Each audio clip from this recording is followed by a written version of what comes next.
Shalom. Mengapa virus corona menghantam dunia? Belum pernah terjadi dalam sejarah umat manusia. Lebih daripada 200 negara di dunia, manusianya tekuk lutut menghadapi satu penyakit yang disebut virus corona. Manusia bersembunyi, kota demi kota, pusat wisata di mana-mana. Kantor-kantor yang biasa besar-besar sekarang tutup. Mal-mal hampa, kosong, tidak ada pengunjungnya. Gereja-gereja pun tutup. Sunyi. Bahkan saking sunyinya, hewan-hewan berkeliaran di jalan-jalan kota. Baik hewan yang jinak maupun sampai hewan buas berkeliaran di taman-taman kota. Karena sunyi hidup manusia. Efesus pasal 1 menyatakan, segala sesuatu bekerja menurut keputusan kehendaknya. Dari situ kita mengetahui bahwa ada keputusan Allah yang mengizinkan segala sesuatu terjadi. Tidak mungkin terjadi tanpa kehendaknya. Lalu, mengapa Allah mengizinkan malapetaka virus corona menimpa dunia? Ini sebuah pertanyaan yang ada di mana-mana. Sebelum itu kita mesti menyadari bahwa jalan-jalan Allah itu tidak terselami.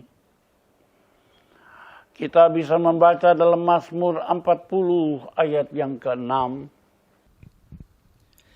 Banyak ya yang telah kau lakukan, ya Tuhan Allahku. Perbuatanmu yang ajaib dan maksudmu untuk kami. Tidak ada yang dapat disejajarkan dengan engkau. Aku mau memberitakan dan mengatakannya, tetapi terlalu besar jumlahnya untuk dihitung. Banyak yang telah dilakukan oleh Allah Tuhan kita. Terlalu besar jumlahnya, tidak bisa dihitung. Artinya, tidak ada kekuasaan manusia yang mampu mengerti sepenuhnya kehendak Allah. Karena Rasul Paulus menyatakan dalam surat Roma pasal yang ke-8, pasal yang ke-11 ayat 33. Oh, alangkah dalamnya kekayaan, hikmat, dan pengetahuan Allah. Sungguh tak terselidiki keputusan-keputusannya, dan sungguh tak terselami jalan-jalannya. Kekayaan hikmat Allah dan pengetahuannya itu sangat tidak terselidiki, tidak terselami oleh akal manusia. Namun demikian Tuhan itu menunjukkan sesuatu realita dari surga yang tidak pernah goyah, yaitu Alkitab. Sebab dalam Matius 24 dikatakan langit dan bumi akan berlalu, tetapi perkataanku tidak akan berlalu.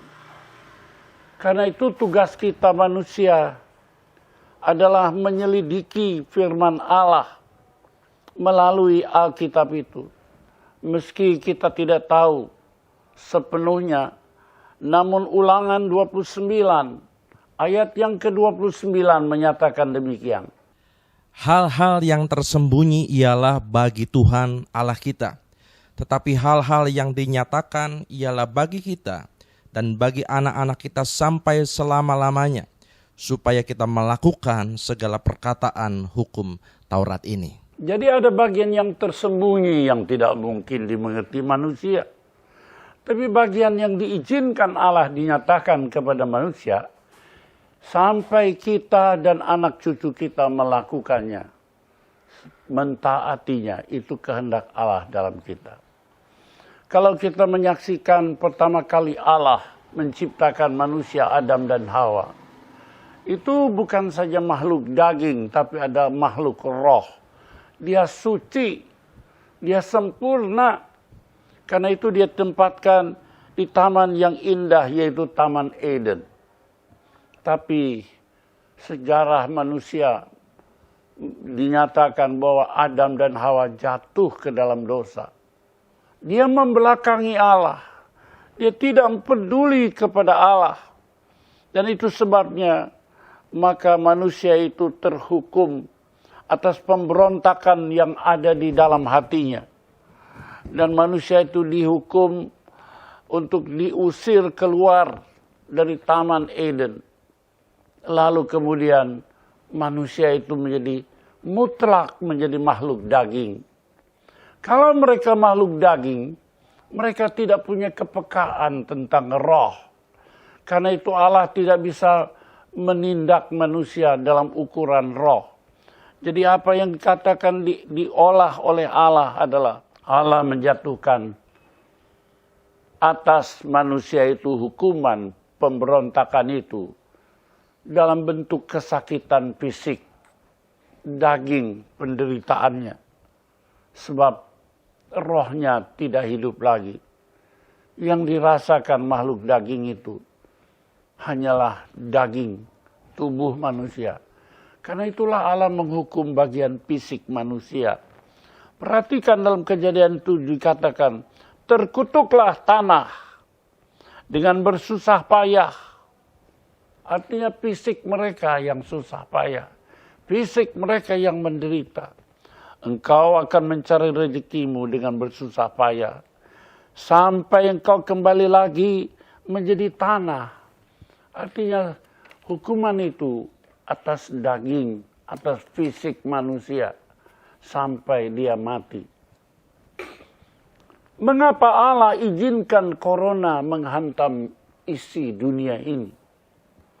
Sama seperti hati Adam dan Hawa membelakangi Allah, meremehkan Allah, meniadakan Allah penciptanya. Begitulah manusia masa kini. Manusia yang rohnya mati. Fisik, daging itu yang utama bagi mereka. Mereka lebih menyukai hikmat sendiri daripada menyukai hikmat Allah. Mereka lebih kepada pemberontakan, ya, lebih kepada diri sendiri daripada penundukan kepada Allah. Inilah dosa manusia dalam jiwa terhadap Allah. Itu sebabnya Allah tidak bisa menghukum jiwa rohnya karena kepekaannya sudah mati. Allah menundukkan dunia yang fasik ini, dagingnya, dengan virus corona menghantam manusia yang berdosa. Virus hantaman atas daging, supaya manusia mulai menyadari bahwa hukuman Allah dijatuhkan atas mereka. Ini alasan yang pertama mengapa Allah mengizinkan corona menghantam isi dunia. Alasan yang kedua adalah memang ada penghakiman khusus atas sikap dan perbuatan dosa manusia. Kita bisa membaca dalam 1 Petrus pasal 4 ayat yang ke-17, di mana dinyatakan demikian. Karena sekarang telah tiba saatnya penghakiman dimulai, dan pada rumah Allah sendiri yang harus pertama-tama dihakimi. Dan jika penghakiman itu dimulai pada kita, bagaimanakah kesudahannya dengan mereka yang tidak percaya pada Injil Allah? Penghakiman dimulai daripada rumah Allah sendiri. Allah Maha Suci. Allah Maha Adil. Dia mengukur segala sesuatu. Bukan orang yang tidak percaya, tapi mulai dari orang percaya dalam rumah Allah. Bagi rumah Allah, penghakiman itu bersifat memurnikan orang-orang percaya. Bukan menghukum untuk membinasakannya. Supaya mereka sempat berbalik kepada Allah. Tapi kita melihat contoh-contoh penghukuman yang khusus lain atas dosa manusia. Dalam hal ini kita melihat dosa Herodes yang merasa dirinya Allah. Di sana dia berpidato dengan pakaian kebesarannya. Dan kita bisa melihat dalam Kisah Rasul pasal yang ke-12 ayat 22 dan 23. Ini reaksi rakyat terhadap pidatonya. Dan rakyatnya bersorak membalasnya, ini suara Allah dan bukan suara manusia. Dan seketika itu juga ia ditampar malaikat Tuhan, karena ia tidak menghormati kepada Allah, ia mati dimakan cacing-cacing.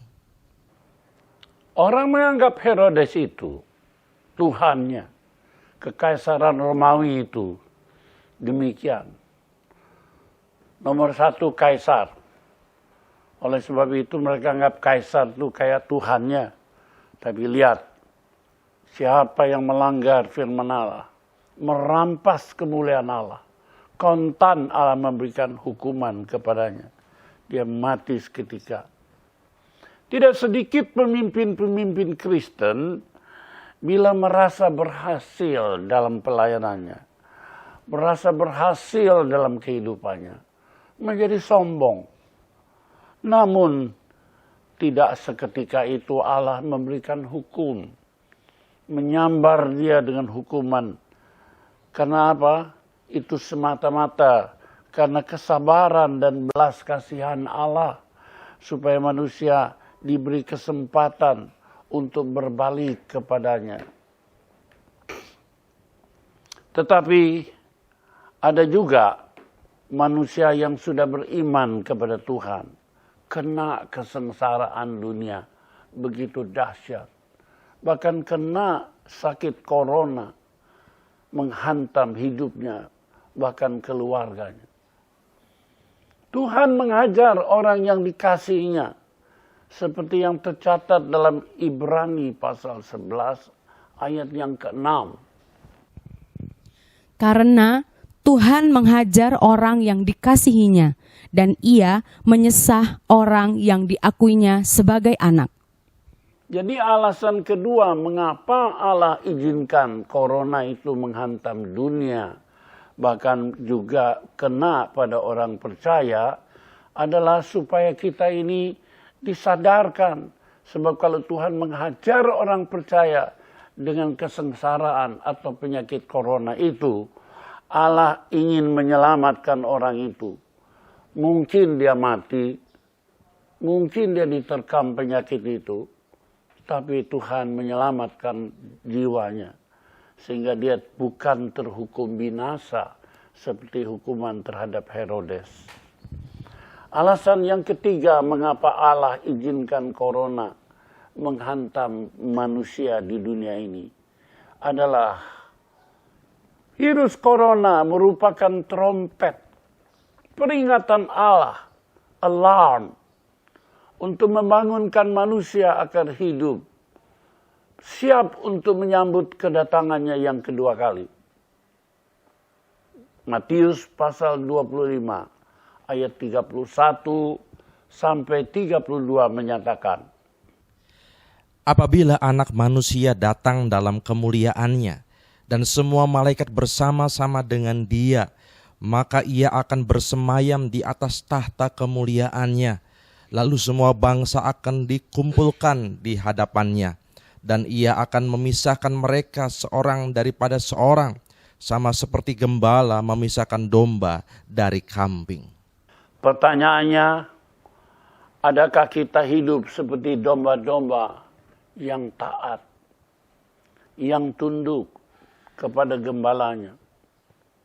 Hidupnya bergantung kepada gembalanya, sehingga dia boleh masuk ke dalam kesukaan besar tuannya di sorga kelak. Atau kita hidup liar, seperti kambing ke sana kemari, tanpa bergembala. Orang-orang yang syarat oleh perkara-perkara dunia, pesta pora, kesombongan duniawi, itu menjadi bagian mereka. Orang-orang yang demikian tidak siap untuk menyambut kedatangan Tuhan yang kedua. Dan kita bisa membaca di dalam Lukas pasal 21 ayat yang ke-34. Jagalah dirimu supaya hatimu jangan syarat oleh pesta pora dan kemabukan, serta kepentingan-kepentingan duniawi, dan supaya hari Tuhan jangan dengan tiba-tiba jatuh atas dirimu seperti suatu jerat. Inilah kebiasaan yang liar dari kehidupan kambing-kambing yang tidak taat.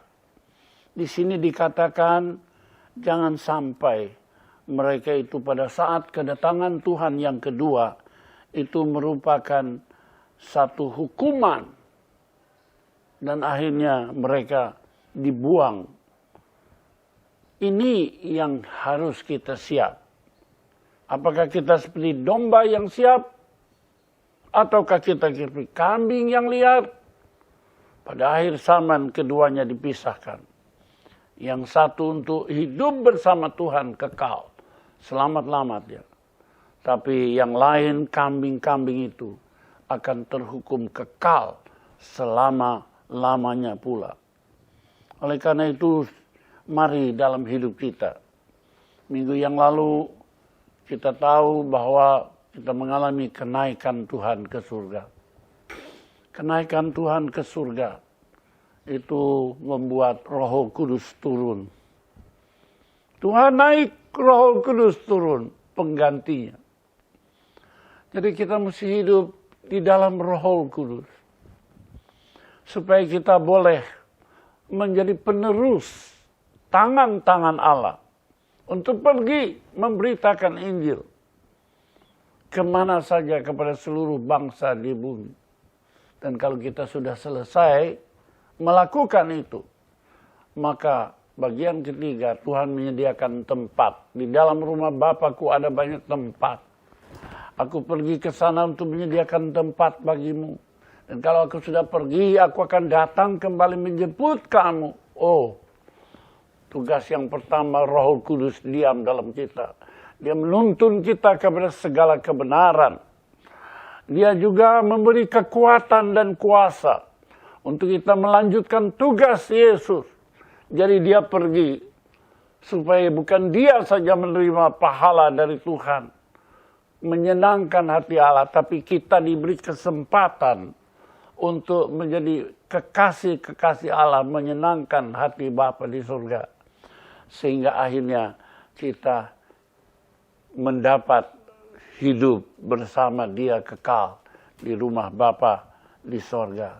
Karena itu sebagai akhirnya mari kita senantiasa menyelaraskan kehidupan kita dengan firman-Nya.